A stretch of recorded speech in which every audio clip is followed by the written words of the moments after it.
Then we have this nominal group technique as well. That is also utilized when we are trying to develop consensus.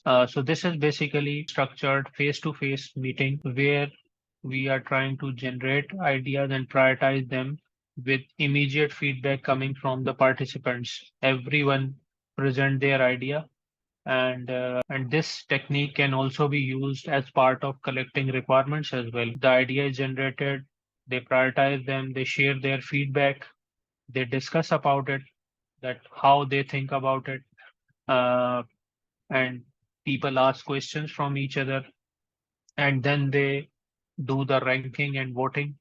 And the highest rank ideas, they are finally prioritized, and you have a prioritized list of scope related items.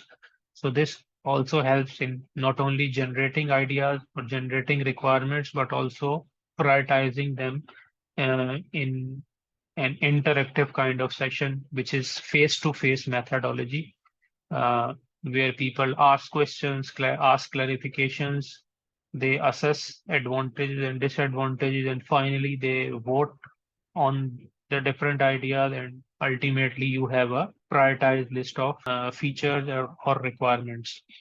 The other one is Wide Band Delphi.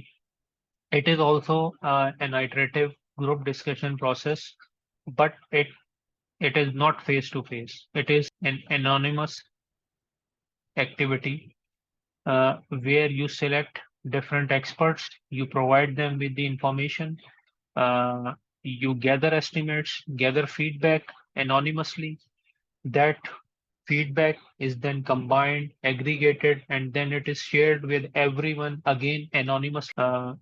And then you ask the experts to, based on the new information, uh, they share their estimates again, and you keep on doing this continuously, but again anonymously. No one knows that who is the other one or other expert who is giving his ideas, to make sure that there is no bias in inputs. So this will continue to uh, work till we have a very close kind of consensus on whatever the requirements are, and ultimately it will also help us in prioritizing and finalizing the requirements. But this may take more time.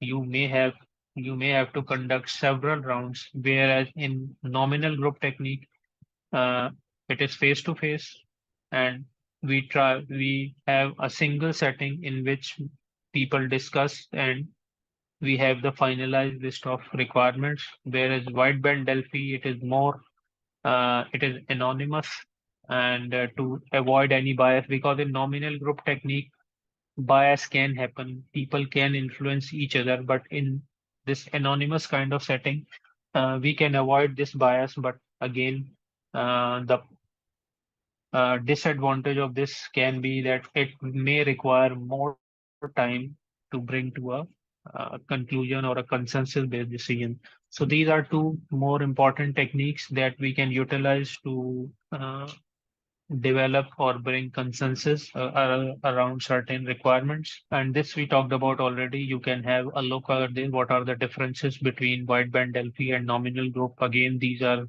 some of the important tools that may be tested on the exam and in the practice questions.